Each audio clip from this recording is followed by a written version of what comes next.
মক্কার জমিনে আল্লাহর রাসূল যখন মানুষদেরকে দাওয়াত দিতে লাগলেন, কিন্তু দুষ্ট কাফেররা আল্লাহর রাসূলকে দাওয়াত দিতে দেয় না। আল্লাহর রাসূলের জন্য দাওয়াত বন্ধ করে দিলেন, দাওয়াত নিষিদ্ধ করে দিলেন। আল্লাহর রাসূলের জন্য বাজারের মধ্যে সমস্ত জিনিস কেনা বেচা বন্ধ করে দিলেন। আল্লাহর রাসূল সাল্লাল্লাহু আলাইহি ওয়াসাল্লাম বিপদের মধ্যে পড়ে গেলেন। আল্লাহর রাসূল চলে গেলেন তায়েফের ময়দানে দাওয়াত দেওয়ার জন্য। আল্লাহর রাসূল যখন তায়েফের ময়দানে দাওয়াত দেওয়ার জন্য চলে গেলেন, তায়েফের ময়দানে দাওয়াত দেওয়ার পর দুষ্ট কাফেররা দুষ্ট যুবকদেরকে আল্লাহর রাসূলের উপর লেলিয়ে দিল। দুষ্ট যুবকেরা আল্লাহর রাসূলের উপর পাথর মারতে শুরু করলো। চোকা চোকা পাথর গুলি আল্লাহর রাসূলের শরীরের মধ্যে যখন মারেন, আল্লাহর রাসূলের শরীরগুলি ছিদ্র হয়ে রক্ত পড়তে থাকে। আল্লাহর রাসূলের শরীর ক্ষত হয়ে যায়, রক্ত পড়তে পড়তে আল্লাহর রাসূল বেহুশ হয়ে পড়ে যান। আল্লাহর রাসূল যখন দীর্ঘ সময় পর্যন্ত হুঁশ ফিরল, এবার দুষ্ট কাফেররা আল্লাহর রাসূলের হাত ধরে দাঁড় করালো। আল্লাহর রাসূল চিন্তা করলেন, যুবকদের মনে হয় মায়া হয়েছে, এবার আর মনে হয় মারবে না। কিন্তু না না, আল্লাহর রাসূলকে দাঁড় করায়া আবার আল্লাহর রাসূলের উপর পাথর মারতে শুরু করলো। দীর্ঘ সময় পর্যন্ত পাথর মারতে মারতে আবার আল্লাহর রাসূল অজ্ঞান হয়ে পড়ে গেলেন। আল্লাহর রাসূল সাল্লাল্লাহু আলাইহি ওয়াসাল্লামের আবার হুঁশ ফিরল। একবার, দুইবার, তিনবার বেহুশ হয়ে গেল। আল্লাহর রাসূলের মা নাই, বাবা নাই, কোনো সঙ্গী নাই। একজন সঙ্গী আল্লাহর রাসূলের হযরত যায়েদ রাদিয়াল্লাহু তাআলা আনহু। হযরত যায়েদ বলেন, ও কাফেরের দলেরা, আমাকে তোমরা শেষ করে দাও, মেরে ফেলো, কিন্তু আল্লাহর রাসূলের উপর আর একটা আঘাত করবা না। আল্লাহর রাসূলকে ছেড়ে দাও, বিনিময়ে আমাকে মেরে ফেলো, কিন্তু আল্লাহর রাসূলের উপর আর একটা আঘাত করবা না। আল্লাহর রাসূলকে তারপরেও আঘাত করে আল্লাহ তাআলার আরশ কেঁপে গেছে, ফেরেশতাদের মধ্যে ক্রন্দন শুরু হয়ে গেছে। পাহাড়ের দায়িত্বরত ফেরেশতারা চলে এসেছে। আল্লাহর রাসূলকে এসে বলেন, ইয়া রাসূলুল্লাহ, ইয়া হাবিবাল্লাহ, আমরা আর সহ্য করতে পারতেছি না, আপনি একটু আমাদেরকে অনুমতি দেন, আপনি একটু অনুমতি দেন। অনুমতি দেওয়ার সঙ্গে সঙ্গে এদেরকে আমরা পাহাড় উল্টায়া দিয়ে একবারে ধ্বংস করে দেই। ভাইরা আমার, বন্ধুরা আমার, আল্লাহর রাসূল সাল্লাল্লাহু আলাইহি ওয়াসাল্লামের চরিত্র কেমন ছিল লক্ষ্য করে দেখেন।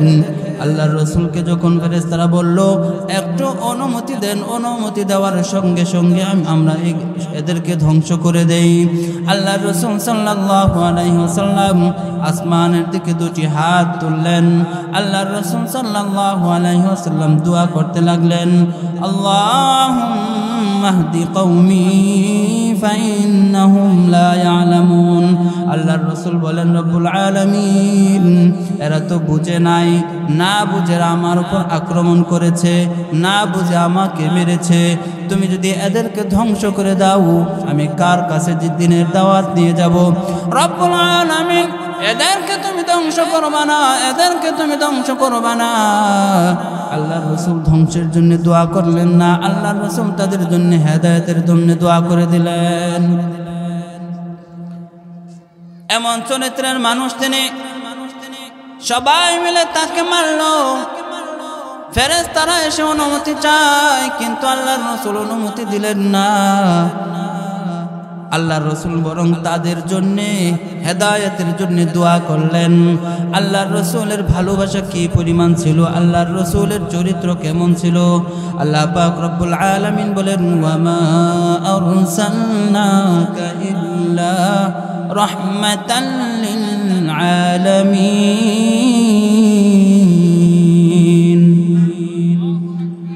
আল্লাহ পাক রব্বুল আলামিন বলেন, দুনিয়াবাসীর জন্য তুমি পর্দার অন্তরালে অবস্থানরত আবেদা সালিহা শ্রদ্ধেয়া মা ও বোনেরা, মহান আল্লাহ জাল্লে শাআনুহুর দরবারে লাখ কোটি শুকর গুজার করছি, যেই মহান মনিব অত্যন্ত দয়া করে, মায়া করে, মুহাব্বত করে, ভালোবেসে দুনিয়ার কোনো অশ্লীল পরিবেশে না বসিয়ে জান্নাতের বাগান বরকতময় মজলিসে আসার বসার তৌফিক দিয়েছেন।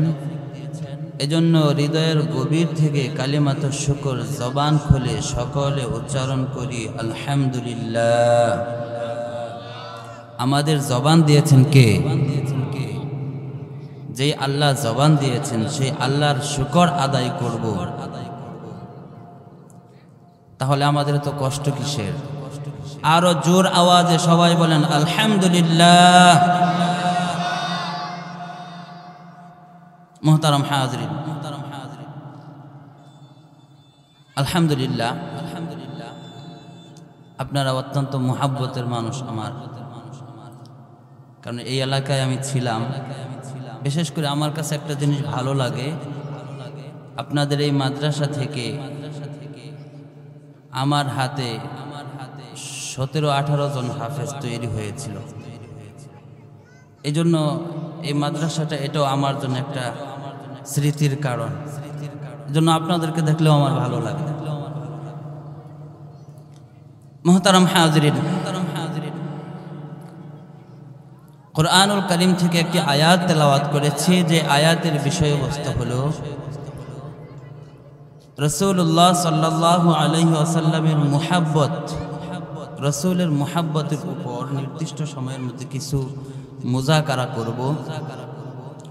আল্লাহ তাআলা আমাকে মুযাকারা করার এবং আপনাদের সকলকে শ্রবণ করার, আমল করার তৌফিক দান করুন। সবাই বলেন আমিন।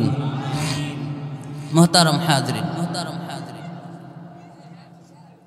প্রত্যেকটা মানুষ একজন আরেকজনকে ভালোবাসে 4টা কারণে। কয়টা কারণে? আওয়াজ দিয়ে বলতে হবে। কয়টা কারণে? 4টা কারণে। 1 নাম্বার কারণ হলো সৌন্দর্যের কারণে একজন আরেকজনকে ভালোবাসে। 2 নাম্বার কারণ হলো কামাল, গুণ। এই গুণের কারণে মানুষ একজন আরেকজনকে ভালোবাসে। 3 নাম্বার কারাবাত, আত্মীয়তা। আত্মীয়তার সম্পর্কের কারণে একজন আরেকজনকে ভালোবাসে। 4 নাম্বার হলো ইহসান, দয়া, অনুগ্রহের কারণে একজন আরেকজনকে ভালোবাসে। ঠিক কিনা? 1 নাম্বার কি বললাম? এটা মুখস্থ করতে হবে আজকের আলোচনা বুঝতে হলে। 1 নাম্বার সৌন্দর্য, 1 নাম্বার কি? 2 নাম্বার গুণ, 3 নাম্বার আত্মীয়তার সম্পর্কের কারণে, 4 নাম্বার ইহসানের কারণে, দয়ার কারণে। সৌন্দর্যের কারণে একজন আরেকজনকে ভালোবাসে। যুবক যুবতীকে ভালোবাসে, যুবতী যুবককে ভালোবাসে। ঠিক না? সৌন্দর্যের প্রতি পাগল হয়ে ধনী থেকে ভিখারি হয়, রাজত্ব ত্যাগ করে দেয়। যুবক মা বাবা ছেড়ে ঘর ছেড়ে চলে যায়, যুবতী মা বাবা ছেড়ে ঘর ছেড়ে চলে যায়। 2 নাম্বার কামাল, গুণ। 3 নাম্বার হলো আত্মীয়তার সম্পর্ক। আত্মীয়তার সম্পর্কের কারণেও একজন আরেকজনকে ভালোবাসে। স্বামী স্ত্রী একজন আরেকজনকে ভালোবাসে। যখন তাদের আত্মীয়তার একটা বন্ধন শুরু হয়ে যায়, তখন থেকে একজন আরেকজনের জন্য জান দিয়ে দিতে প্রস্তুত। মা বাবা সন্তানকে ভালোবাসে, সন্তান মা বাবাকে ভালোবাসে। এটা কিসের কারণে বলেন? আত্মীয়তার কারণে। এই আত্মীয়তার কারণে দেখা যায় সন্তান মা বাবার জন্য জীবন দিতে প্রস্তুত, মা বাবা সন্তানের জন্য জীবন দিতে প্রস্তুত। এমনকি শুধু সাধারণ মানুষ না, পয়গাম্বর যারা ছিলেন তারাও আত্মীয়তার সম্পর্কের কারণে একজন আরেকজনকে অনেক বেশি ভালোবেসেছে। নূহ আলাইহিস সালামের সন্তান কেনান মুশরিক, আল্লাহর গজব যখন পড়েছে সেও সেই গজবের মধ্যে পড়ে গেছে, তারপরেও বাবা হয়ে মন মানে না, আল্লাহর কাছে সুপারিশ করার চেষ্টা করেন। ইউসুফ আলাইহিস সালামের বাবা ইয়াকুব আলাইহিস সালাম যখন ইউসুফ আলাইহিস সালামকে তার ভাইয়েরা কূপের মধ্যে ফেলে দেয়, বিক্রি করে দেয়, তার অপেক্ষায় কাঁদতে কাঁদতে ইয়াকুব আলাইহিস সালাম অন্ধ হয়ে গিয়েছিলেন। তো আত্মীয়তার কারণে একজন আরেকজনকে ভালোবাসে। ইহসান, দয়া, তো এই সবগুলি কারণ আপনার আমার নবী বিশ্বনবী মুহাম্মদুর রাসূলুল্লাহ সাল্লাল্লাহু আলাইহি ওয়াসাল্লামের মধ্যে পাওয়া যায়। বলেন সুবহানাল্লাহ। এই পৃথিবীতে যত মানুষ যত পয়গম্বরগণ এসেছেন সবার মধ্যে সর্বশ্রেষ্ঠ পয়গম্বর যিনি তার নাম কি বলেন?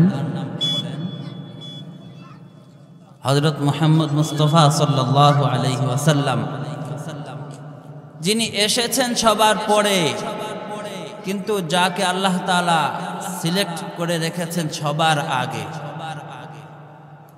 আল্লাহ তাআলা তার জন্য আয়োজন অনেক আগে থেকেই। এই যে মাহফিল হচ্ছে, আজকের যে প্রধান অতিথি প্রধান বক্তা আসবে এখনো আসে নাই, কিন্তু তার জন্য আয়োজন অনেক আগে থেকেই, ঠিক কিনা? হযরত মুহাম্মদ সাল্লাল্লাহু আলাইহি ওয়াসাল্লাম এসেছেন সবার পরে, কিন্তু আয়োজন অনেক আগে থেকেই। আল্লাহর রাসূল সাল্লাল্লাহু আলাইহি ওয়াসাল্লাম বলেন, কুনতু নাবিয়্যান ওয়া আদামু বাইনাল মাই ওয়াত-তিন।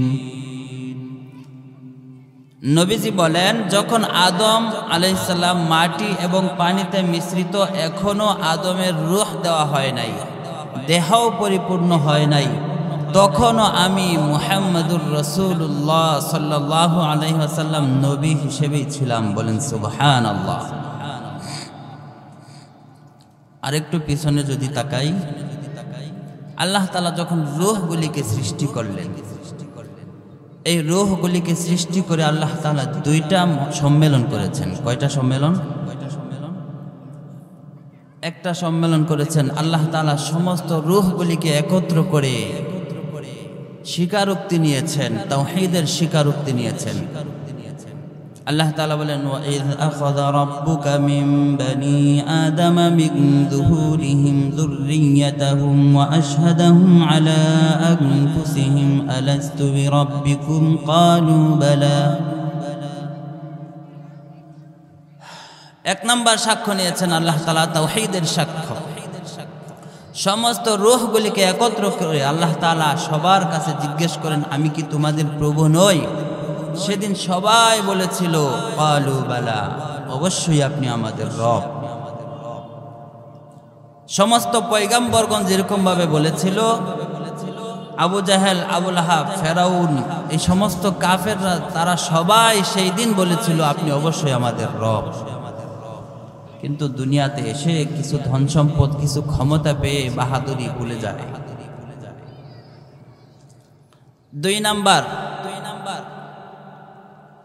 দুই নাম্বার সম্মেলন করেছিলেন আল্লাহ তাআলা সমস্ত নবীদেরকে নিয়ে।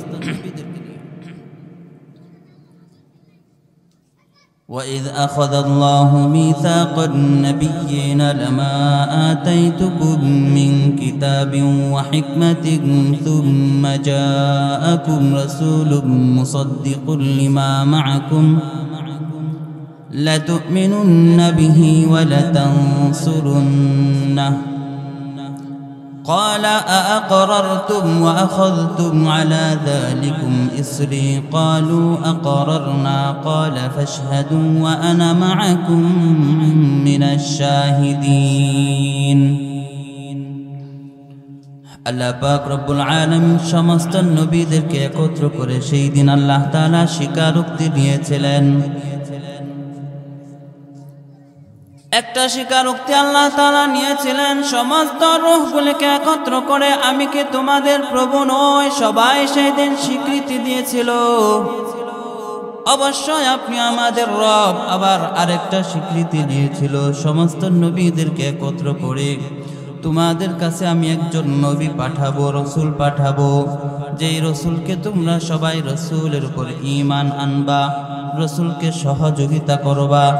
সবাই আল্লাহ পাক, সকলকে আল্লাহ পাক রব্বুল আলামিন জিজ্ঞেস করেছিলেন, তোমরা কি সেদিন সেই নবীকে সবাই সহযোগিতা করবা কিনা?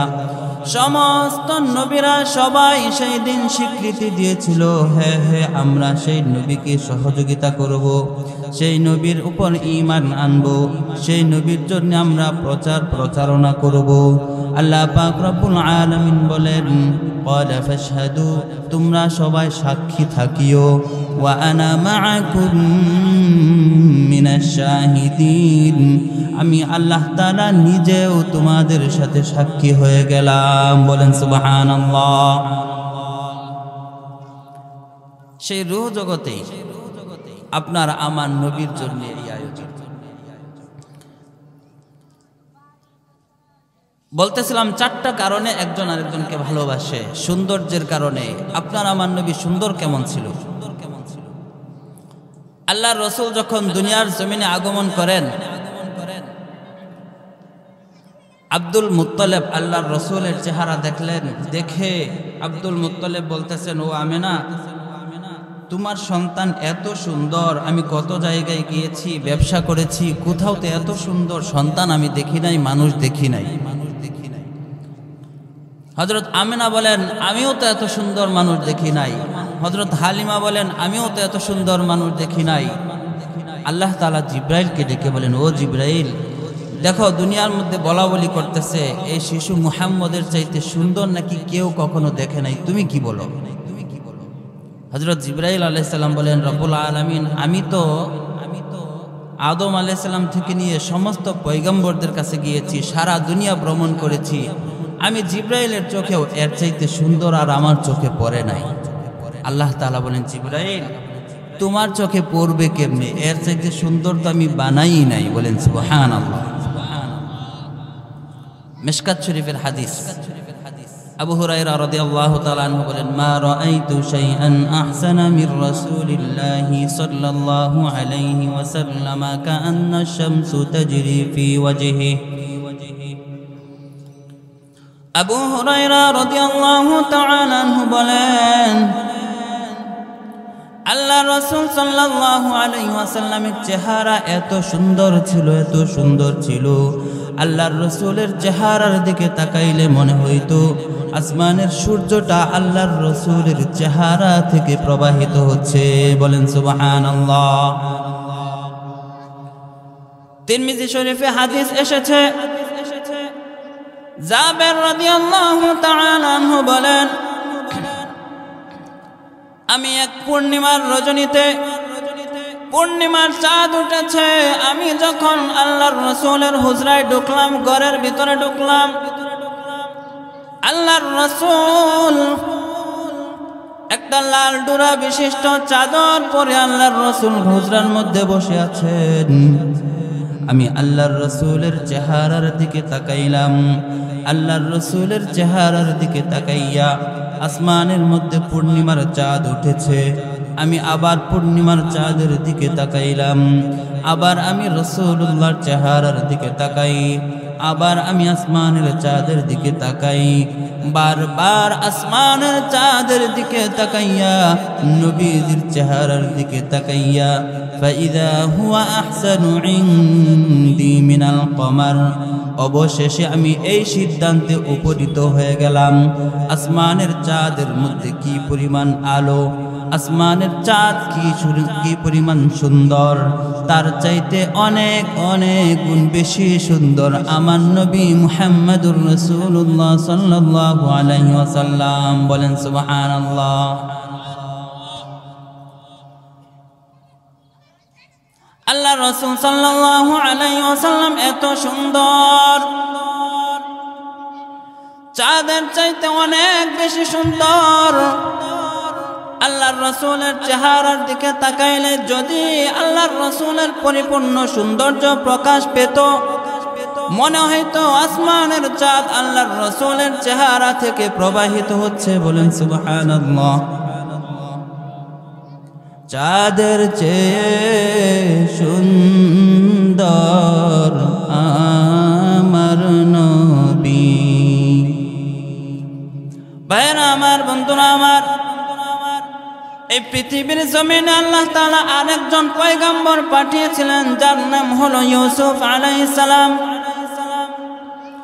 আল্লাহ তাআলা ইউসুফ আলাইহিস সালামকে এই পৃথিবীর যত মানুষ আছে, যত সৌন্দর্য আছে, সমস্ত সৌন্দর্যের অর্ধেক সৌন্দর্য আল্লাহ তাআলা ইউসুফ আলাইহিস সালামকে দিয়েছিলেন। ইউসুফ আলাইহিস সালামের সৌন্দর্যে পাগল হয়ে জুলাইখা তার মনোবাসনা পূরণ করার জন্য অনেক চেষ্টা করেন, বারবার চেষ্টা করেন। জুলাইখা যখন ইউসুফ আলাইহিস সালামের জন্য পাগল হয়ে যায়, আশপাশের মহিলারা একজন আরেকজনের সাথে বলা বলি করতে লাগলো। জুলাইখাকে আমরা সবাই বুদ্ধিমান মনে করেছিলাম, জুলাইখা এত বড় একজন ব্যক্তি হয়ে একজন গোলামের প্রতি পাগল হয়ে গেছে, তার রুচি ভালো না, জুলাইখা তো ভালো মানুষ না। জুলাইখার বান্ধবীরা চিঠি লেখে, তোমার কাছে আমরা যেতে চাই কিন্তু তোমার রুচির কারণে আমরা যেতে পারি না। জুলাইখা এবার চিন্তা করে দেখলো, চতুর্দিকে তার সমালোচনা। فلما سمعت بمكرهن أرسلت إليهن وأعتدت لهن متكئا وآتت كل واحدة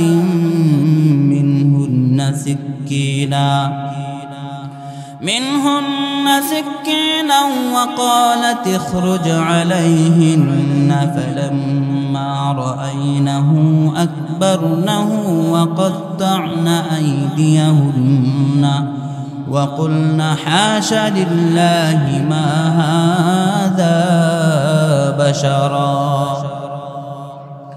জুলাইখা যখন ষড়যন্ত্র বুঝে ফেলল, জুলাইখা এবার সমস্ত মহিলাদেরকে তার বাড়ির মধ্যে দাওয়াত করলো, মহিলাদেরকে বসাইলো, প্রত্যেকটা মহিলার হাতের মধ্যে ফল দিল, আর একটা করে চাকু, একটা করে ছুরি তুলে দিল। এবার জুলাইখা বলল, এই ছুরি দিয়ে চাকু দিয়ে তোমরা ফল কাটতে থাকো, আর এদিক দিয়া ইউসুফ আলাইহিস সালাম বের হবে। ইউসুফ যখন বের হবে তোমরা ফল কাটতে থাকবা, ইউসুফের দিকে তাকাইবা। এবার যখন ইউসুফ আলাইহিস সালাম ঘর থেকে বের হইতে লাগলেন, মহিলারা ফল কাটতেছিল। এই ফল কাটা অবস্থায় যখন ইউসুফ আলাইহিস সালামের চেহারার দিকে তাকাইল, ইউসুফ আলাইহিস সালামের চেহারার দিকে তাকাইয়া এক একজন মুগ্ধ হয়ে পাগল হয়ে তাদের হাতের মধ্যে যে ফল কাটতেছিল ভুলে গেছে, হাতের মধ্যে ছুরি আছে ভুলে গেছে। ফল কাটতে কাটতে ইউসুফ আলাইহিস সালামের চেহারার দিকে তাকায়া ফল কাটতে কাটতে এক একজনের হাত কেটে ফেলেছে, এক একজনের আঙ্গুল কেটে ফেলেছে, হাত কেটে কেটে রক্ত বেয়ে বেয়ে পড়ছে। এবার জুলাইখা বলেন, তাকাও তাকাও, নিজের হাতের দিকে তাকাও। এক একজন নিজের হাতের দিকে তাকায়া দেখে হাত কেটে গেছে, আঙ্গুল কেটে গেছে, রক্ত বেয়ে বেয়ে পড়ছে। এবার জুলাইখা বললেন, তোমরা আমার জন্য ষড়যন্ত্র করেছিলা, আমার সমালোচনা করেছিলা, এখন তোমাদেরই তো এক একজন হাত কেটে গেছে, আঙ্গুল কেটে গেছে। এবার সমস্ত মহিলারা বলতে লাগলো, ওয়াকুলনা হাশা লিল্লাহি মা হাযা বাশারা ইন হাযা ইল্লা মালাকুন কারীম।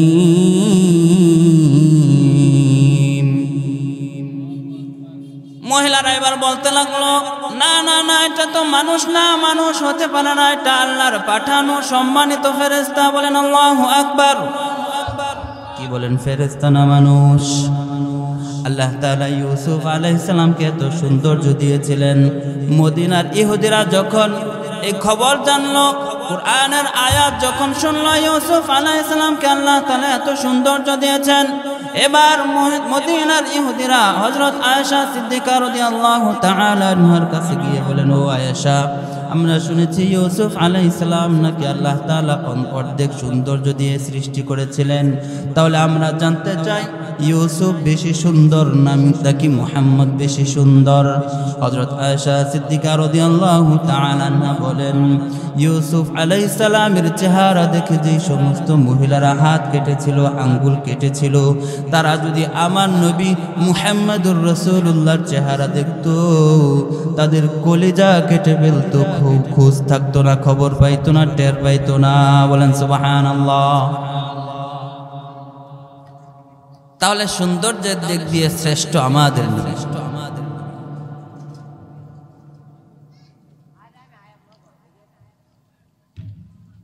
সৌন্দর্যের কারণে যদি ভালোবাসতে হয়, তাহলে আমাদের নবী বিশ্বনবী মুহাম্মদুর রাসূলুল্লাহ সাল্লাল্লাহু আলাইহি ওয়াসাল্লামকে ভালোবাসতে হবে। দুই নাম্বার গুণ, গুণের দিক দিয়ে তাকাইলে আমাদের নবীকে ভালোবাসতে হবে, কারণ এই পরিমাণ গুণ অন্য কোনো মানুষের ছিল না। ভাইরা আমার, বন্ধুরা আমার, আল্লাহ পাক রব্বুল আলামিন আপনার আমার নবী বিশ্ব নবী মুহাম্মদুর রাসূলুল্লাহ সাল্লাল্লাহু আলাইহি ওয়াসাল্লামকে আল্লাহ তাআলা কি পরিমাণ গুণ আর মুআজিজা দিয়েছিলেন। আল্লাহ পাক রব্বুল আলামিন অসংখ্য গুণ আর মুআজিজা দিয়েছিলেন। যেই নবীর সঙ্গে শিশু বাচ্চা কথা বলতো, যেই নবীর কথায় গাছ এক জায়গা থেকে অন্য জায়গায় চলে যাইত, যেই নবীর হাতের ইশারায় আসমানের চাঁদ দ্বিখণ্ডিত হয়ে যায়। মক্কার কাফেররা যখন আল্লাহর রাসূল সাল্লাল্লাহু আলাইহি ওয়াসাল্লামকে বিভিন্নভাবে আটকানোর চেষ্টা করে, আল্লাহর রাসূল যখন দিনের দাওয়াত নিয়ে যায়, আল্লাহর রাসূল সাল্লাল্লাহু আলাইহি ওয়াসাল্লামকে বিভিন্ন সময় বিভিন্নভাবে আটকানোর চেষ্টা করে। আল্লাহর রাসূল একবার আবু জাহেলের কাছে যখন দিনের দাওয়াত নিয়ে গেল, আবু জাহেল ওয়ালিদ ইবনে মুগীরা বলল, ও মুহাম্মদ, তুমি যদি সত্য নবী হয়ে থাকো আসমানের চাঁদ দ্বিখণ্ডিত করো। আল্লাহর রাসূল চিন্তায় পড়ে গেলেন, দুনিয়ার কোনো মানুষের পক্ষে আসমানের চাঁদ দ্বিখণ্ডিত করা সম্ভব নাকি? আর জোরে বলেন সম্ভব। আল্লাহর রাসূল সাল্লাল্লাহু আলাইহি ওয়াসাল্লাম চিন্তা করছেন, এমন সময় আল্লাহ পাক রব্বুল আলামিন জিবরাইলকে পাঠিয়ে দিলেন, যাও যাও আমার বন্ধুকে কাফেররা যেই চ্যালেঞ্জ ছুড়ে দিয়েছে, আমার বন্ধুকে গিয়ে চ্যালেঞ্জ গ্রহণ করতে বলো। আল্লাহর রাসূল সাল্লাল্লাহু আলাইহি ওয়াসাল্লামের কাছে জিবরাইল আসলেন। জিবরাইল বলেন, ইয়া রাসূলুল্লাহ, ইয়া হাবিবাল্লাহ, আপনি শুধু আসমানের দিকে চাঁদের দিকে হাতটাকে উঠান, হাতটা উঠায় একটু ইশারা করেন, আল্লাহ পাক রব্বুল আলামিন সঙ্গে সঙ্গে চাঁদ দ্বিখণ্ডিত করে দিবে। আল্লাহর রাসূল হাত উঠাইলেন, চাঁদের দিকে যখন ইশারা করলেন, ইশারা করার সঙ্গে সঙ্গে আল্লাহ পাক রব্বুল আলামিন আসমানের চাঁদটাকে দ্বিখণ্ডিত করে দিলেন। বলেন সুবহানাল্লাহ। اقتربت الساعة وانشق القمر وإن يروا آية يعرضوا ويقولوا سحر مستمر وانشق القمر চাঁদ দ্বিখণ্ডিত হয়ে গেছে। আল্লাহর ও চাচা, চাঁদ দ্বিখণ্ডিত হয়েছে, দেখেছেন নাকি? আবু জাহেল বলে, হ্যাঁ হ্যাঁ দেখেছি, কিন্তু আমি জানতাম তুমি মানুষের উপরে জাদু করো, কিন্তু চাঁদ পর্যন্ত তোমার জাদু চলে গেছে এটা তো আমি আগে জানি নাই। কি বলেন, এটা কি জাদু নাকি? আল্লাহ পাক রব্বুল আলামিন তার রাসূলকে মুআজিজা দিয়েছিলেন, মর্যাদা দিয়েছিলেন। কি পরিমাণ মর্যাদা আল্লাহ পাক রব্বুল আলামিন তার বন্ধুকে দিয়েছিলেন, এই পৃথিবীর কোনো পয়গম্বর আল্লাহকে দেখতে পারে নাই। একমাত্র মূসা আলাইহিস সালাম আল্লাহ তাআলার সঙ্গে কথা বলেছেন, কিন্তু আল্লাহকে দেখার জন্য অনেক চেষ্টা করেছেন। মূসা আলাইহিস সালাম আল্লাহকে দেখতে পারেন নাই, কিন্তু আপনার আমার নবী বিশ্ব নবী মুহাম্মদুর রাসূলুল্লাহ সাল্লাল্লাহু আলাইহি ওয়াসাল্লামকে আল্লাহ তাআলা সামনাসামনি বসায়া গল্প করেছেন। বলেন সুবহানাল্লাহ। سبحان الذي أسرى بعبده ليلا من المسجد الحرام إلى المسجد الأقصى الذي باركنا حوله لنريه من آياتنا বাইরা আমার, বন্ধুরা আমার, রাত্রের কিছু অংশে অল্প সময়ের মধ্যে মসজিদে হারাম থেকে মসজিদে আকসায় নিয়ে গেছেন। আল্লাহর রাসূল সাল্লাল্লাহু আলাইহি ওয়াসাল্লাম মসজিদে আকসা গিয়ে দেখেন সমস্ত নবীদেরকে আল্লাহ পাক রব্বুল আলামিন সেখানে হাজির করেছেন। সমস্ত নবীরা কাতার বন্দী হয়ে দাঁড়িয়ে আছেন, নামাজ আদায় করবে। সমস্ত নবীরা দাঁড়িয়ে আছেন, একজন ব্যক্তির জন্য দাঁড়িয়ে আছেন, কে আজকের এই দিনে ইমামতি করবে, এমন অধিকার এমন মর্যাদা কোন ব্যক্তির আছে। সবাই শুধু একজন আরেকজনের দিকে তাকায়। জিবরাইল আলাইহিস সালাম আপনার আমার নবী বিশ্ব নবী মুহাম্মদুর রাসূলুল্লাহ সাল্লাল্লাহু আলাইহি ওয়াসাল্লামের হাত ধরে ইমামতির জায়গায় দাঁড় করায়া দিলেন। বলেন সুবহানাল্লাহ। আপনার আমার নবী হলেন ইমামুল মুরসালিন, সমস্ত নবীদের ইমাম। আপনার আমার নবী এমন নবী যাকে আল্লাহ পাক রব্বুল আলামিন জান্নাত দেখাইলেন, জাহান্নাম দেখাইলেন, সামনে বসায়া গল্প করলেন। আল্লাহর রাসূল সাল্লাল্লাহু আলাইহি ওয়াসাল্লাম যখন জান্নাত দেখলেন, জান্নাতের বারান্দায় গিয়ে দেখেন আল্লাহর একজন পয়গম্বর নাম হলো ইদ্রিস আলাইহিস সালাম জান্নাতের বারান্দায় পায়চারা করছেন। আল্লাহর রাসূল সাল্লাল্লাহু আলাইহি ওয়াসাল্লাম বলেন, ভাই জিবরাইল উনি কে? আল্লাহর রাসূলকে পরিচয় করায় দিলেন, উনি হলো ইদ্রিস আলাইহিস সালাম। আল্লাহর রাসূল তার সঙ্গে গল্প করলেন, কথা বললেন। আল্লাহর রাসূল বলেন, ও পয়গম্বর, আপনি জান্নাতের বারান্দায় পায়চারা করছেন কেন? মূল ফটকের ভিতরে ঢুকেন না, মূল গেটের ভিতরে কেন ঢুকেন না? ইদ্রিস আলাইহিস সালাম বলেন, আমি তো জান্নাতের মূল গেটের ভিতরে ঢুকতে চাই, কিন্তু আমাকে মূল গেটের ভিতরে ঢুকতে দেওয়া হয় না, গেট খোলা হয় না। বলে, কেন ঢুকতে দেওয়া হয় না? ইদ্রিস আলাইহিস সালাম বললেন, আমি যখন দরজার মধ্যে নক করি, ভিতর থেকে ফেরেশতা আওয়াজ করে, কে আপনি?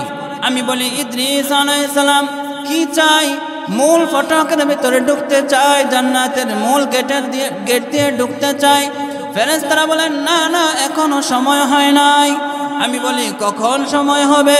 ফেরেশতা বলেন, যখন সর্বশেষ নবী, সর্বশ্রেষ্ঠ নবী, বিশ্বনবী মুহাম্মদুর রাসূলুল্লাহ সাল্লাল্লাহু আলাইহি ওয়াসাল্লাম তার উম্মতদেরকে নিয়ে গেটে এসে ঢুকা দিবে, তখন গেট খোলা হবে, তখন সবাই ঢুকতে পারবে। বলেন সুবহানাল্লাহ। কেমন নবীর উম্মত হয়েছে চিন্তা করেছেন? মর্যাদার দিক দিয়েও শ্রেষ্ঠ, এমন মর্যাদার মানুষ পৃথিবীতে আর একটাও নাই। চরিত্রের দিক দিয়েও শ্রেষ্ঠ। আল্লাহ রাসূল সাল্লাল্লাহু আলাইহি ওয়াসাল্লামের 40 বছর বয়স পর্যন্ত মক্কার সমস্ত মানুষেরা সবাই মিলে আল্লাহর রাসূলকে উপাধি দিয়েছিল আল আমিন। সবাই বিশ্বাস করত, সবাই সার্টিফিকেট দিয়েছিল যে এমন চরিত্রওয়ালা মানুষ পৃথিবীতে আর হতে পারে না। সবাই সার্টিফিকেট দিয়েছিল। কিন্তু 40 বছর যখন পূর্ণ হয়ে গেল, আল্লাহর রাসূল যখন দ্বীনের দাওয়াত দিলেন, আল্লাহর রাসূল সাফা পাহাড়ের উপরে উঠলেন, সমস্ত মানুষদেরকে ডাক দিলেন। আল্লাহর রাসূল বলেন, ও দুনিয়ার মানুষেরা, আমি যদি তোমরা আমাকে কতটুকু বিশ্বাস করো? সবাই বলে উঠলো, আমরা তোমাকে আমাদের নিজের চাইতেও বেশি আমরা বিশ্বাস করি। নিজেকে যতটুকু বিশ্বাস করতে পারি না, তার চাইতেও বেশি বিশ্বাস করি। আল্লাহর রাসূল বলেন, আমি যদি বলি পাহাড়ের অপর প্রান্ত থেকে শত্রু আসতেছে, ডাকাত আসতেছে, সৈন্যবাহিনী আসতেছে, আমি পাহাড়ের উপরে আছি, তোমরা নিচে আছো, অপর প্রান্তে তোমরা দেখো না, আমি যদি বলি শত্রু আসতেছে, তোমরা কি বিশ্বাস করবা? সবাই বলে উঠলো, অবশ্যই বিশ্বাস করবো, তুমি তো কখনো মিথ্যা বলো নাই, বলতেও পারো। আল্লাহর রাসূল বলেন, তাহলে আজকে একটা দাওয়াত তোমাদেরকে দেই যে আল্লাহ তাআলা আমাকে নবী বানিয়ে পাঠিয়েছেন, নবুয়তি দিয়েছেন, এই সব কিছুই আল্লাহ সৃষ্টি করেছেন। আল্লাহ হলেন আমাদের রব। সেই রবকে যদি তোমরা মানো, বিশ্বাস করো, তোমরা যদি কালিমা পড়ো, লা ইলাহা ইল্লাল্লাহ তুফলিহুন, সফল কাম হয়ে যাইবা যদি কালিমা পড়তে পারো। যখন আল্লাহ রাসূল দাওয়াত দিল, দাওয়াত দেওয়ার সঙ্গে সঙ্গে সমস্ত মানুষেরা বলতে লাগলো, ও মুহাম্মদ, এতক্ষণ পর্যন্ত তুমি ভালো ছিলা, বিশ্বাসী ছিলা, এখন আর ভালো নাই, পাগল হয়ে গেছে। বলেন নাউযুবিল্লাহ।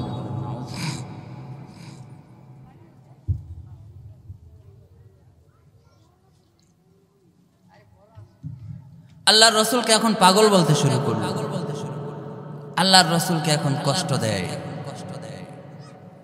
আল্লাহর রাসূল সাল্লাল্লাহু আলাইহি সাল্লামকে তিরস্কার করে। আল্লাহর রাসূল মনের ব্যথা, কারণ যেই মানুষগুলি এতদিন পর্যন্ত সার্টিফিকেট দিয়েছে এখন পাগল বলে। আল্লাহ তাআলা সার্টিফিকেট দিয়ে দিলেন যে দুনিয়ার মানুষ তাদের সার্টিফিকেট দরকার নাই, আমি আল্লাহ সার্টিফিকেট দিলাম। আল্লাহ তাআলা বলেন, নুন ওয়াল কলামি ওয়া মা ইয়াসতুরুন মা আনতা বিনি'মাতি রাব্বিকা বিমাজনুন। আল্লাহ পাক রব্বুল আলামিন নুন বললেন হুরুফে মুকাত্তাআত। এই হুরুফে মুকাত্তাআতের অর্থ দুনিয়ার কোনো মুফাসসির জানে না, দুনিয়ার কোনো মানুষ জানে না। ওয়াল কলাম, আল্লাহ তাআলা কলমের কসম করলেন। আউয়ালু মা খালাকাল্লাহুল কলাম, আল্লাহ পাক রব্বুল আলামিন এই পৃথিবীর সমস্ত জিনিস সৃষ্টি করার আগেই একটা জিনিস সৃষ্টি করলেন, যেই জিনিসটার নাম হলো কলম। আল্লাহ পাক রব্বুল আলামিন কলম সৃষ্টি করলেন। এবার কলমকে বললেন উদ্যোগ লেখো। কলম বললেন কি লিখব? আল্লাহ পাক রব্বুল আলামিন বলেন সমস্ত সৃষ্টজীবীর তকদির লিখতে শুরু করো। কলম এবার সমস্ত সৃষ্টজীবীর তকদির লিখতে শুরু করলো। দুনিয়া সৃষ্টির তকদির লিখলো, দুনিয়া কবে ধ্বংস হবে সেটাও লিখলো, দুনিয়াতে আদম আলাইহিস সালাম কবে আসবে লিখলো, আদম আলাইহিস সালাম কবে চলে যাবে লিখলো, আপনার আমার নবী কবে আসবে কবে চলে যাবে লিখলো, আপনি আমি দুনিয়াতে কবে আসবো কবে চলে যাব, আপনার আমার রিজিক কি হবে সব কিছুই লিখলো। যে রিজিকের জন্য আমরা পেরেশান, হালাল হারাম বুঝি না, বহু বছর পূর্বেই আল্লাহ পাক রব্বুল আলামিন রিজিক লিখে দিয়েছেন, আপনার আমার হায়াত লিখে দিয়েছেন।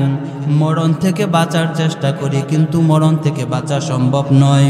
দুনিয়ার কোনো মানুষ যদি ইচ্ছে করে জাহান্নাম থেকে বাঁচতে পারে, কিন্তু মরণ থেকে কোনো মানুষ বাঁচতে পারে না। আল্লাহ পাক রব্বুল আলামিন কলমকে বললেন কলম লিখো। কলম এবার লিখতে শুরু করলো। কলম যখন সৃষ্টজীবের তকদির লিখলো,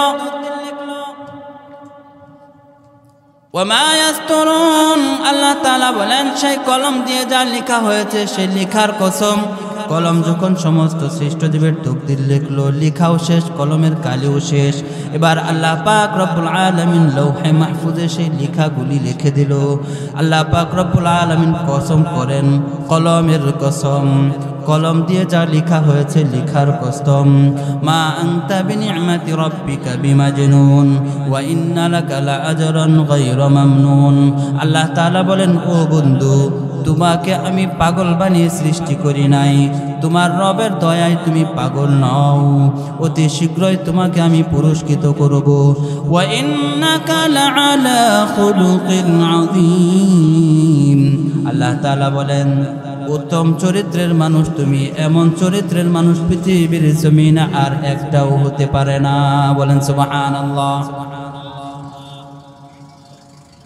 আল্লাহ তাআলা তার নবীর সার্টিফিকেট দিয়ে দিলেন, এমন পৃথিবীতে এমন চরিত্রের মানুষ আর একটাও নাই। আল্লাহর রাসূল সাল্লাল্লাহু আলাইহি ওয়াসাল্লামের চরিত্র ছিল সবচাইতে সুন্দর, এমন চরিত্রের মানুষ পৃথিবীর জমিনে আর একটাও ছিল না।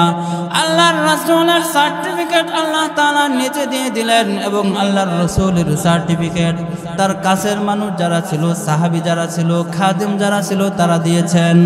প্রত্যেকটা মানুষের সার্টিফিকেট নিতে হয় তার খাদেমের কাছ থেকে, স্ত্রীর কাছ থেকে, ঠিক কিনা? আল্লাহর রাসূলের খাদেম ছিল আনাস রাদিয়াল্লাহু তাআলা আনহু। আল্লাহর রাসূল সাল্লাল্লাহু আলাইহি ওয়াসাল্লামের খাদেম আনাস কি বলে শুনেন। হযরত আনাস বলেন, আমার 10 বছর বয়সে আমি আল্লাহর রাসূলের খেদমত করতে শুরু করেছি। আল্লাহর রাসূল সাল্লাল্লাহু আলাইহি ওয়াসাল্লাম একদিন আমাকে পাঠাইলেন, ও আনাস যাও আমার জুব্বাটা নিয়ে আসো। আমি আল্লাহর রাসূলের জুব্বা আনার জন্য বের হয়ে গেলাম। জুব্বা আনতে গিয়া হঠাৎ করে দেখি মদিনার বাজারে বাচ্চারা ছোট ছোট ছেলেরা খেলাধুলা করছে। আনাস রাদিয়াল্লাহু তাআলা আনহু বলেন, বাচ্চাদের খেলাধুলা দেখে আমার মন চাইলো আমিও খেলাধুলা করব। আনাস রাদিয়াল্লাহু তাআলা আনহু খেলাধুলা করতে শুরু করে দিলেন। দীর্ঘ সময় হয়ে গেল, আল্লাহর রাসূল খুঁজতে লাগলেন। খুঁজতে খুঁজতে দীর্ঘ সময় পর হঠাৎ করে দেখেন আনাস বাচ্চাদের সঙ্গে, মদিনার ছেলেদের সঙ্গে খেলাধুলা করছে। আল্লাহর রাসূল সাল্লাল্লাহু আলাইহি ওয়াসাল্লাম দাঁড়িয়ে রইলেন, আনাসের খেলাধুলা দেখলেন। হযরত আনাস বলেন, দীর্ঘ সময় আল্লাহর রাসূল যখন তাকিয়ে আছেন, হঠাৎ করে আমার চোখ যখন আল্লাহর রাসূলের চেহারার দিকে গেল, আমি আল্লাহর রাসূলের চেহারা দেখার সঙ্গে সঙ্গে ভয় পেয়ে গেলাম। ভয়ে ভয়ে আল্লাহর রাসূলের কাছে যখন গেলাম, আল্লাহর রাসূল আমাকে বলে, ও আনাস খেলা কি শেষ? আরো খেলতে চাইলে খেলো। আল্লাহর রাসূল এত সুন্দর মুস্কি একটা হাসি দিলেন। আনাস বলেন, মুস্কি একটা হাসিতে আমার সারাটা জীবন পরিবর্তন হয়ে গিয়েছে। বলেন সুবহানাল্লাহ।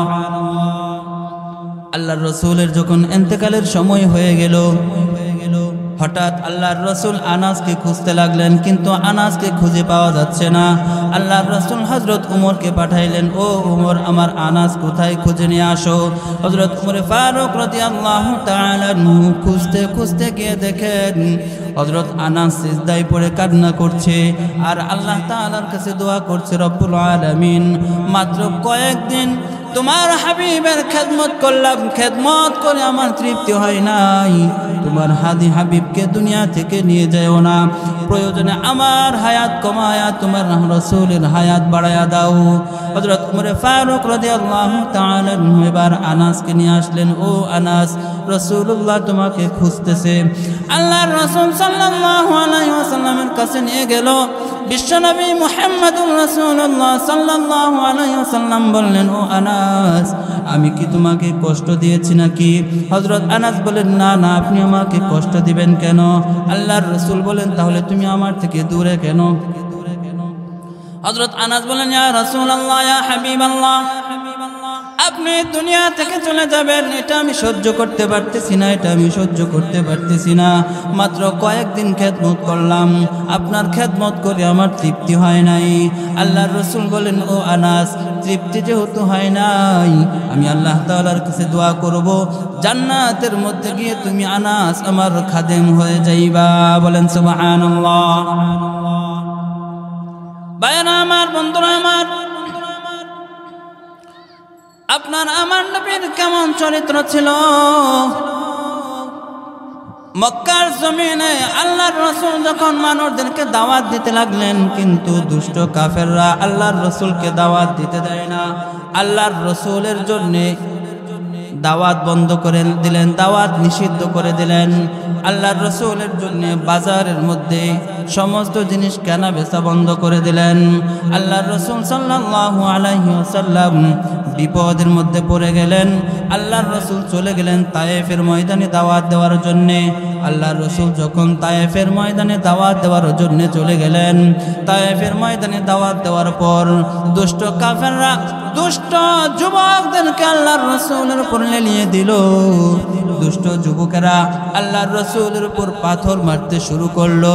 চোকা চোকা পাথর গুলি আল্লাহর রাসূলের শরীরের মধ্যে যখন মারেন, আল্লাহর রাসূলের শরীরগুলি ছিদ্র হয়ে রক্ত পড়তে থাকে। আল্লাহর রাসূলের শরীর ক্ষত হয়ে যায়, রক্ত পড়তে পড়তে আল্লাহর রাসূল বেহুশ হয়ে পড়ে যান। আল্লাহর রাসূল যখন দীর্ঘ সময় পর্যন্ত হুঁশ ফিরল, এবার দুষ্ট কাফেররা আল্লাহর রাসূলের হাত ধরে দাঁড় করালো। আল্লাহর রাসূল চিন্তা করলেন, যুবকদের মনে হয় মায়া হয়েছে, এবার আর মনে হয় মারবে না। কিন্তু না না, আল্লাহর রাসূলকে দাঁড় করায়া আবার আল্লাহর রাসূলের উপর পাথর মারতে শুরু করলো।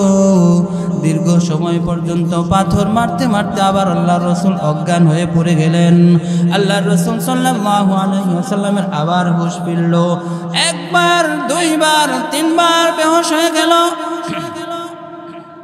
আল্লাহর রাসূলের মা নাই, বাবা নাই, কোনো সঙ্গী নাই।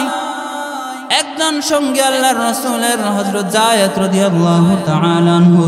হযরত যায়েদ বলেন, ও কাফেরের দলেরা, আমাকে তোমরা শেষ করে দাও, মেরে ফেলো, কিন্তু আল্লাহর রাসূলের উপর আর একটা আঘাত করবা না। আল্লাহর রাসূলকে ছেড়ে দাও, বিনিময়ে আমাকে মেরে ফেলো, কিন্তু আল্লাহর রাসূলের উপর আর একটা আঘাত করবা না। আল্লাহর রাসূলকে তারপরেও আঘাত করে। আল্লাহ তাআলার আরশ কেঁপে গেছে, ফেরেশতাদের মধ্যে ক্রন্দন শুরু হয়ে গেছে। পাহাড়ের দায়িত্বরত ফেরেশতারা চলে এসেছে। আল্লাহর রাসূলকে এসে বলেন, ইয়া রাসূলুল্লাহ, ইয়া হাবিবাল্লাহ, আমরা আর সহ্য করতে পারতেছি না, আপনি একটু আমাদেরকে অনুমতি দেন, আপনি একটু অনুমতি দেন। অনুমতি দেওয়ার সঙ্গে সঙ্গে এদেরকে আমরা পাহাড় উল্টায়া দিয়া একবারে ধ্বংস করে দেই। ভাইরা আমার, বন্ধুরা আমার, আল্লাহর রাসূল সাল্লাল্লাহু আলাইহি ওয়াসাল্লামের চরিত্র কেমন ছিল লক্ষ্য করে দেখেন। আল্লাহর রাসূলকে যখন ফেরেশতারা বলল একটু অনুমতি দেন, অনুমতি দেওয়ার সঙ্গে সঙ্গে আমরা এদেরকে ধ্বংস করে দেই। আল্লাহর রাসূল সাল্লাল্লাহু আলাইহি ওয়াসাল্লাম আসমানের দিকে দুটি হাত তুললেন। আল্লাহর রাসূল সাল্লাল্লাহু আলাইহি ওয়াসাল্লাম দোয়া করতে লাগলেন, আল্লাহুম্মা اهدِ قومي فإنهم لا يعلمون আল্লাহর রাসূল বলেন রব্বুল আলামিন এরা তো বুঝে নাই, না বুঝে আমার উপর আক্রমণ করেছে, না বুঝে আমাকে মেরেছে। তুমি যদি এদেরকে ধ্বংস করে দাও আমি কার কাছে দিনের দাওয়াত নিয়ে যাব? রব্বুল আলামিন এদেরকে তুমি ধ্বংস করবা না, এদেরকে তুমি ধ্বংস করবা না। আল্লাহর রাসূল ধ্বংসের জন্য দোয়া করলেন না, আল্লাহর রাসূল তাদের জন্য হেদায়েতের জন্য দোয়া করে দিলেন। এমন চরিত্রের মানুষ তিনি, সবাই মিলে তাকে মারলো, ফেরেশতারা এসে অনুমতি চায় কিন্তু আল্লাহর রাসূল অনুমতি দিলেন না। আল্লাহর রাসূল বরং তাদের জন্য হেদায়েতের জন্য দোয়া করলেন। আল্লাহর রাসূলের ভালোবাসা কি পরিমাণ ছিল, আল্লাহর রাসূলের চরিত্র কেমন ছিল। আল্লাহ পাক রব্বুল আলামিন বলেন ওয়া মা আরসালনাকা ইল্লা রাহমাতাল লিল আলামিন।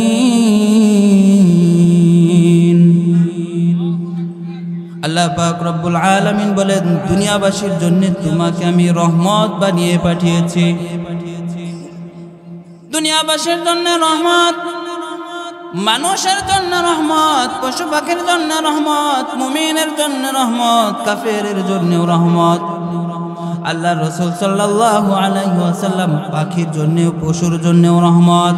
আল্লাহ রাসূল সাল্লাল্লাহু আলাইহি ওয়াসাল্লাম দরবারে বসে আছেন, সাহাবায়ে কেরামকে নিয়ে বসে আছেন। হঠাৎ করে একটা উট আল্লাহর রাসূলের সামনে এসে পড়ে। হঠাৎ করে একটা উট আল্লাহর রাসূলের সামনে এসে হাজির হয়ে যায়। আল্লাহর রাসূল বললেন ও সাহাবীরা দাঁড়াও দেখি, উট মনে হয় আমাকে কিছু বলবে। আল্লাহ পাক রব্বুল আলামিন উটের জবান খুলে দিলেন। এবার আল্লাহর রাসূলের সামনে উট বলতেছেন ইয়া রাসূলুল্লাহ, ইয়া হাবিবাল্লাহ, আপনার সাহাবী হলো আমার মালিক, আমার মালিক আপনার সাহাবী, নামাজ পড়ে ঠিক আছে, আপনার দরবারে আসে ঠিক আছে, আপনার সুন্নত পালন করে ঠিক আছে, কিন্তু আমাকে যে পরিমাণ কাজ করায় এই পরিমাণ খাবার আমাকে দেয় না। আপনি আপনার সাহাবীকে বলে দেন আমাকে যতটুকু কাজ করায় আমাকে যেন এই পরিমাণ খাবার দেয়। বলেন সুবহানাল্লাহ। বাইরে আমার, বন্ধুরা আমার, আল্লাহর রাসূল সাল্লাল্লাহু আলাইহি ওয়াসাল্লাম দুনিয়াবাসীর জন্য রহমত, কাফেরের জন্য রহমত, মুমিনের জন্য রহমত। আল্লাহর রাসূল সাল্লাল্লাহু আলাইহি ওয়াসাল্লাম সব কিছুর জন্য রহমত। আল্লাহর রাসূল আপনার আমার জীবনের সবচাইতে আপন। এই দুনিয়ার জমিনে যত মানুষ আছে সমস্ত মানুষের চাইতে আপন হলো আপনার আমার নবী, বিশ্বনবী মুহাম্মদুর রাসূলুল্লাহ সাল্লাল্লাহু আলাইহি ওয়াসাল্লাম। সারা জীবন যিনি উম্মতের জন্য কেঁদেছেন, কবরে এখনো পর্যন্ত শুয়ে আল্লাহর রাসূল আপনার আমার জন্য কাঁদতেছেন। এমনকি হাসরের ময়দানেও আপনার আমার জন্য আল্লাহর রাসূল কাঁদবেন। আল্লাহ পাক রব্বুল আলামিন এই পৃথিবীর জমিনে যত পয়গম্বর পাঠিয়েছেন সমস্ত পয়গম্বরদেরকে আল্লাহ পাক রব্বুল আলামিন একটা স্পেশাল দোয়া দিয়েছিলেন। এই দোয়াটা পয়গম্বরগণ যখন করতেন, যেইভাবে করতেন সেইভাবেই আল্লাহ তাআলা কবুল করে নিত। নূহ আলাইহিস সালাম দোয়া করেছেন তার কওম ব্যতীত যারা তার দাওয়াত গ্রহণ করেছে এদেরকে ব্যতীত সবাইকে ধ্বংস করে দেওয়ার জন্যে আল্লাহ তাআলা এদেরকে ধ্বংস করে দিয়েছেন। মূসা আলাইহিস সালাম দোয়া করেছেন ফেরাউন বাহিনীকে ধ্বংস করে দেওয়ার জন্যে আল্লাহ তাআলা ধ্বংস করে দিয়েছেন। সমস্ত পয়গম্বরগণ তাদের স্পেশাল দোয়া করে গেছেন, এই পাওয়ার খাটিয়ে গেছেন, কিন্তু আপনার আমার নবী সেই স্পেশাল পাওয়ার স্পেশাল দোয়া করে যান নাই। আল্লাহ পাক রব্বুল আলামিন বলেন ওয়ালা সাউফা ইউতিকা রাব্বুকা ফাতারদা। আল্লাহ পাক রব্বুল আলামিন বলেন অতি শীঘ্রই আপনাকে এমন পুরস্কার দিব আপনি খুশি হয়ে যাবেন। আল্লাহর রাসূল বলেন আমি সুযোগ পেয়ে গেছি, এই সুযোগটা আমি রেখে দিলাম, দুনিয়ার জমিনে সুযোগটা আমি কাটাবো না, এই সুযোগটা আমি কিয়ামতের দিন কাটাবো।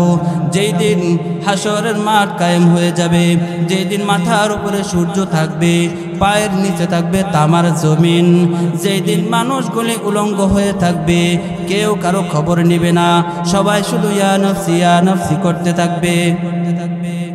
দুনিয়ার জমিনে আমাদের মাথার উপরে সূর্য 9 কোটি 30 লক্ষ মাইল দূরে সূর্য, 9,30,00,000 মাইল দূরে সূর্য হওয়ার পরেও সমস্ত মুখগুলি কিন্তু জমিনের মধ্যে নাই। তারপরেও যখন চৈত্র মাস আসে, বৈশাখ মাস আসে, এই গরমের মধ্যে জমিনে দাঁড়ায় থাকা যায় না। 3 ঘন্টা 5 ঘন্টা একটানা কাজ করা যায় না, ঘরের ভিতরেও বসে থাকা যায় না, এই পরিমাণ গরম।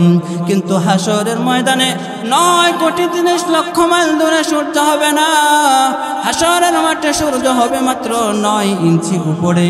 9 মাইল দূরেও সূর্য হবে না, 9 হাত দূরেও সূর্য হবে না, মাত্র 9 ইঞ্চি, অর্ধ হাত, 1 হাত উপরে সূর্য থাকবে।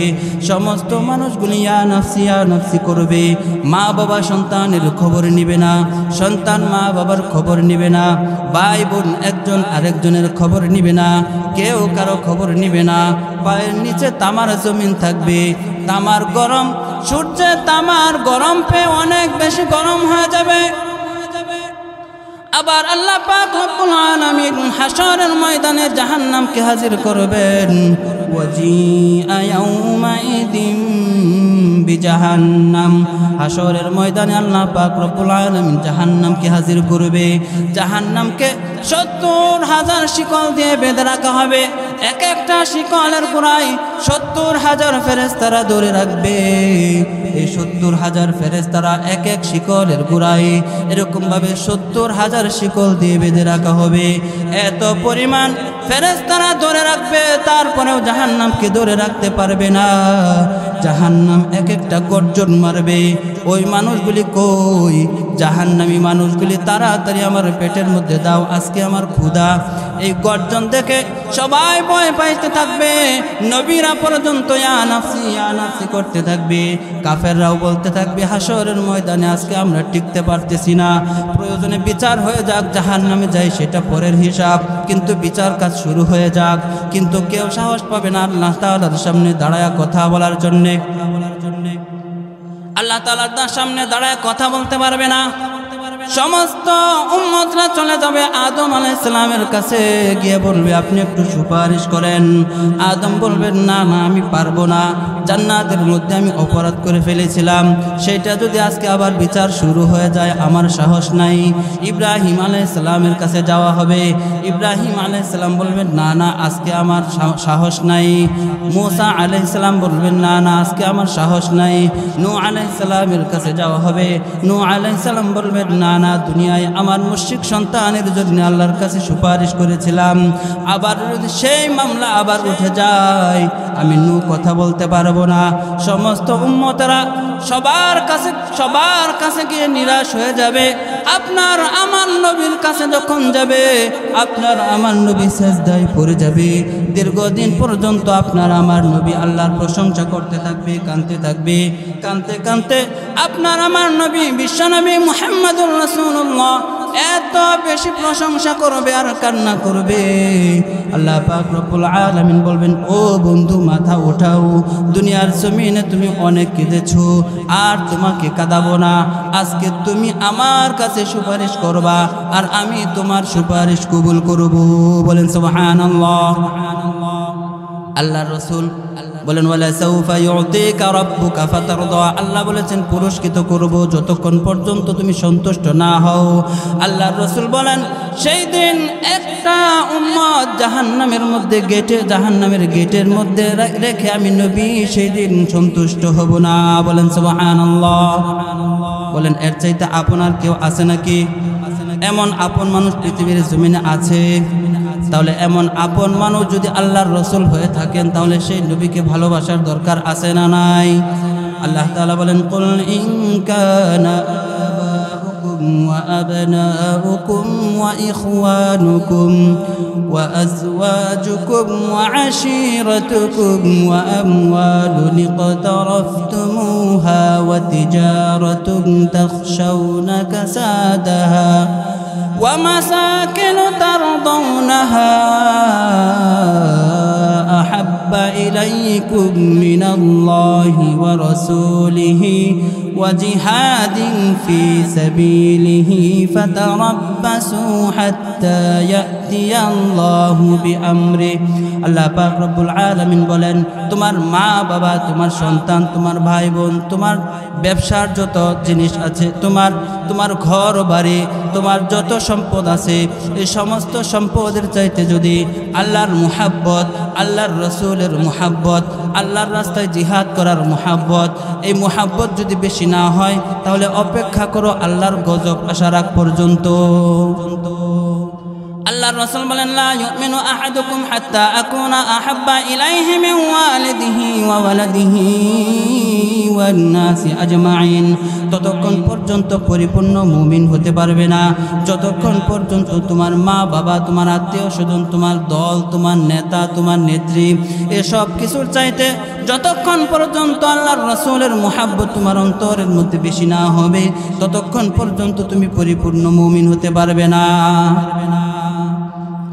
ভাইরা আমার, বন্ধুরা আমার, সময় শেষ, আর মাত্র 5 মিনিটের মধ্যে শেষ করে দিব। একটা ঘটনা আপনাদের সামনে উল্লেখ করি। আল্লাহর রাসূল সাল্লাল্লাহু আলাইহি ওয়াসাল্লামকে সাহাবায়ে কেরাম কেমন ভালোবাসতেন। আল্লাহর রসুলকে পাহাড় ভালোবাসতো, আল্লাহর রসুলকে মরা খেজুর গাছ ভালোবাসতো, আল্লাহর রসুলকে মহিলা পুরুষ ছোট বাচ্চা সবাই ভালোবাসতো। কি পরিমাণ ভালো আল্লাহর রসুলকে ভালোবাসতো। আল্লাহর রসুলের একজন সাহাবী নাম হলো হযরত বারা রাদিয়াল্লাহু তাআলা আনহু। আল্লাহর রসুলের দরবারে নিয়মিত আসেন, যান, আল্লাহর রসুলের কাছ থেকে সবক নেন। সাথে তার ছোট একটা বাচ্চা তালহা রাদিয়াল্লাহু তাআলা আনহুকে নিয়ে আসেন। হঠাৎ একদিন ছোট বাচ্চা তালহা তার বাবাকে বলে, ও বাবা, তুমি তো প্রতিদিন আল্লাহর রসুলের কাছ থেকে সবক নাও, কিন্তু আমাকে তো আল্লাহর রসুল একদিনও সবক দেয় না, আমি আল্লাহর রসুলের কাছ থেকে সবক নিতে চাই। তালহা আল্লাহর রসুলের কাছে গিয়ে বলেন, ইয়া রাসূলুল্লাহ, ইয়া হাবিবাল্লাহ, আব্বা যেরকম ভাবে আপনাকে ভালোবাসে আমিও আপনাকে ভালোবাসি। আল্লাহর রসুল বলেন, কি পরিমাণ ভালোবাসো? তালহা বলেন, আমি আমার নিজের জীবনের চাইতে ভালোবাসি, আমি আমার বাবার চাইতে ভালোবাসি, আমি আমার মায়ের চাইতে আপনাকে বেশি ভালোবাসি। বলেন সুবহানাল্লাহ। আরো জোরে বলেন সুবহানাল্লাহ। তালহা বলেন, সব কিছু চাইতে বেশি ভালোবাসি। আল্লাহর রাসূল বলেন, তুমি কি তোমার বাবার চাইতে আমাকে বেশি ভালোবাসো নাকি? তালহা বলেন, হ্যাঁ হ্যাঁ, আমার বাবার চাইতেও বেশি ভালোবাসি। আল্লাহর রাসূল বলেন, তাহলে তোমাকে পরীক্ষা নিব। তালহা বলেন, পরীক্ষা দিতে পারেন। আল্লাহর রাসূল একটা খঞ্জর তার হাতের মধ্যে তুলে দিলেন।